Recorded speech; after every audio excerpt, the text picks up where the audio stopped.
नई बहू ने बनाया छोले पूरी का नाश्ता।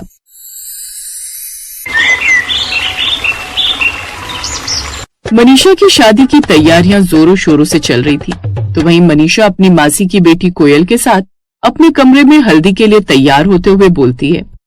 कोयल, मैं इतनी खुश हूं ना कि क्या बताऊं। एक तो मेरी शादी मेरे प्यार रवि से हो रही है और मैं इकलौती बहू होंगी, अपने ससुराल में सारे ठाट बाट मेरे ही होंगे। हाँ दीदी वो तो है, लेकिन आप बीवी तो अच्छी बन जाएंगी, लेकिन बहू बन जाएंगी ना अच्छी। तूने ऐसा क्यों कहा?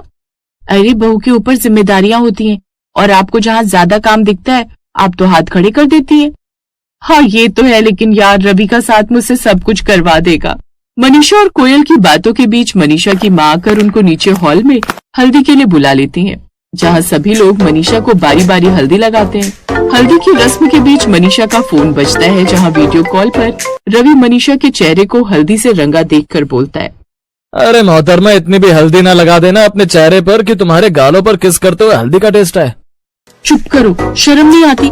और सब है यहाँ पर, किसी ने सुन लिया तो क्या कहेंगे कि देखो लड़के लड़की से थोड़ा भी इंतजार नहीं हो रहा। वैसे एक बात कहूँ, मेरे घर में बात हो रही थी कि नई बहू आकर नाश्ते में क्या खिलाया करेगी, तो बताओ तुमने कुछ सोचा है?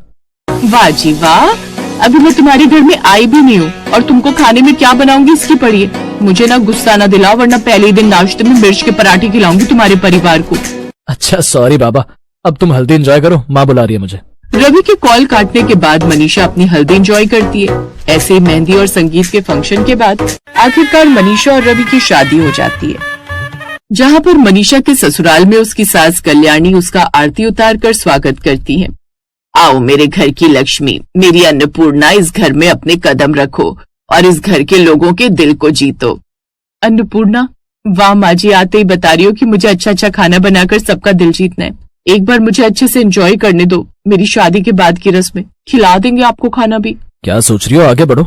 मनीषा अपने ससुराल में कदम रखती है और सारी रस्में धीरे धीरे खत्म करती है, लेकिन रवि के घर में रिश्तेदार खत्म ही नहीं होते।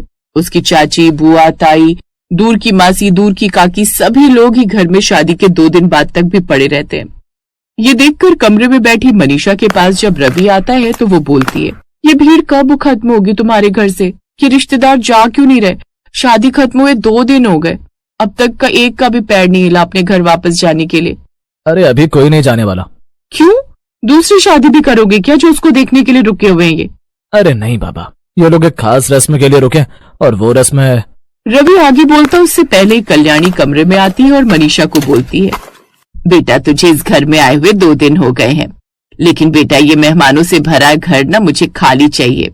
है ना माँ जी, आपको भी सफोकेशन हो रही है ना? मैंने भी यही कहा रवि को, लेकिन ये कहते एक रस्म बची हुई है। सही कहा इसने, वो रस्म है कि सभी बहू के हाथ के बने नाश्ते को करके ही घर से जाएंगे। क्या नाश्ता? अरे माँ जी वो तो मीठा बनाने की रस्म होती है ना, नाश्ता बनाने की थोड़ी। बेटा वो टीवी में होती है, आजकल लोग खाना वाना खाकर जाना चाहते हैं, लेकिन मैंने इनको नाश्ते में मना लिया। कहीं रात का खाना होता ना तो तेरी बैंड बच जाती। और हमारे घर में रस्म है कि बहू ही बनाती है खाना, इसीलिए माफ करना, हम तुम्हारी चाहकर भी मदद नहीं कर पाएंगे, वरना गांव से आई नानी दादी माँ को और मुझे सुना सुनाकर पागल कर देंगे। पर कुछ नहीं बहू, देख अगर तू आज नाश्ता बना देगी तो ये लोग दोपहर तक चले जाएंगे, वरना जब तक इनको तेरे हाथों का नाश्ता नहीं मिलेगा तब तक ये यहीं रहेंगे, और इससे खर्चा तो बढ़ेगा ही, हमारी तुम्हारी प्राइवेसी भी खराब होगी। कल्याणी तो इतना बोलकर चली जाती है, लेकिन बेचारी मनीषा के चेहरे पर 12 बज जाते हैं।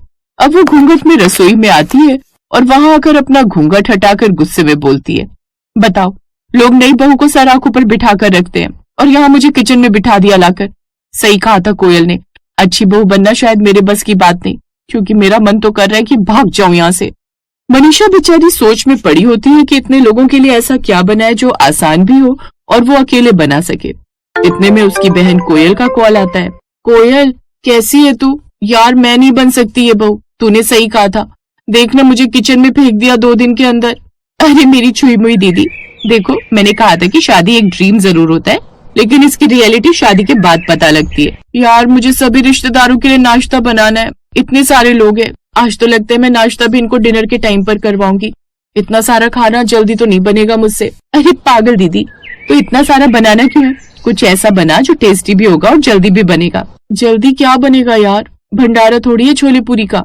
एग्जैक्टली छोले पूरी, इतने लोगों के लिए यही नाश्ता परफेक्ट है, ज्यादा सोचने की मेहनत भी नहीं और जल्दी भी बन जाएगा। कोयल की बात में दम था। मनीषा जल्दी से उसका कॉल काटती है और लग जाती है नाश्ते की तैयारियों में। एक तरफ वो 2 कुकर में छोले चढ़ाती है और दूसरी तरफ उनके पकने तक बहुत सारा पूरी का आटा गूंथ लेती है।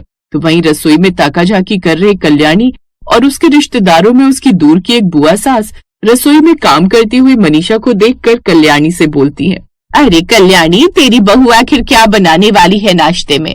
देख, मानते हैं हम नाश्ते के लिए रुके हैं, लेकिन कहीं तेरी मॉडर्न बहू ने आजकल की लड़कियों की तरह नाश्ते में सलाद बनाकर दे दिया और कहा कि हम नाश्ते में यही खाते हैं, तो हमें क्या करना है, खाना है या नहीं? अरे बुआ जी, वैसे मुझे भी नहीं पता कि वो क्या बनाने वाली है, लेकिन सलाद तो नहीं होगा। देखो ना, कुकर में कुछ चढ़ाया है, सलाद को पकाना थोड़ी होता है। औरतों के झुंड में घुसा हुआ रवि भी उस बीच अपनी राय देते हुए बोलता है, वैसे आजकल बॉईल करके भी सलाद खाया जाता है, क्या पता वही हो, लेकिन जो भी हो आप लोग प्लीज मेरी बीवी को कुछ सुनाना नहीं, बेचारी पहली बार इतने सारे लोगों का खाना बना रही है। हाँ हाँ, जोरू के गुलाम, वो घास भी खिलाएगी ना तो वो शेफ हरपाल की तरह कहेंगे, जुबान की हो गई बल्ले बल्ले, ठीक है। कुछ ही देर में वो इतना सारा छोला पूरी का नाश्ता बना लेती है और सभी को खाने की टेबल पर आने को कहती है।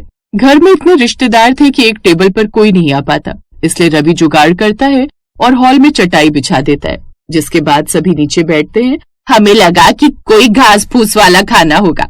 खैर, अब ये छोले पूरी का नाश्ता तो तूने बना दिया, लेकिन अब खाकर देखते हैं कैसा बना है।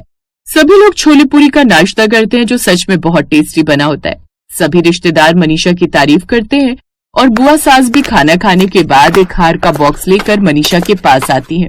बहू, आज नाश्ते में तूने छोले पूरी बनाकर साबित कर दिया कि एक अच्छी गृहिणी बनने के सारे गुण तुझ में मौजूद हैं, क्योंकि इतने सारे लोगों के लिए ऐसा नाश्ता बनाना जिससे उसका पेट भी भरे और स्वादिष्ट भी हो, ये एक सुलझी हुई स्त्री ही सोच सकती है। मुझे खुशी है कि तू इस घर की बहू बनी। ये ले तेरा नेक। अरे इसकी क्या जरूरत है बुआ दादी? बहू, ये बुआ जी का आशीर्वाद है और तेरा नेक जो तूने अपने गुण से कमाया है, तो इसको ले ले, मना नहीं करते। मनीषा नेक लेकर बुआ दादी के पैर छूकर आशीर्वाद लेती है और उसके बाद दोपहर तक सारे रिश्तेदार अपने अपने घर के लिए निकल जाते हैं और सभी नई बहू के छोले पूरी के नाश्ते की तारीफ हर जगह करते हैं, जिससे कल्याणी का और उसकी नई बहू का अपने रिश्तेदारों में नाम हो जाता है।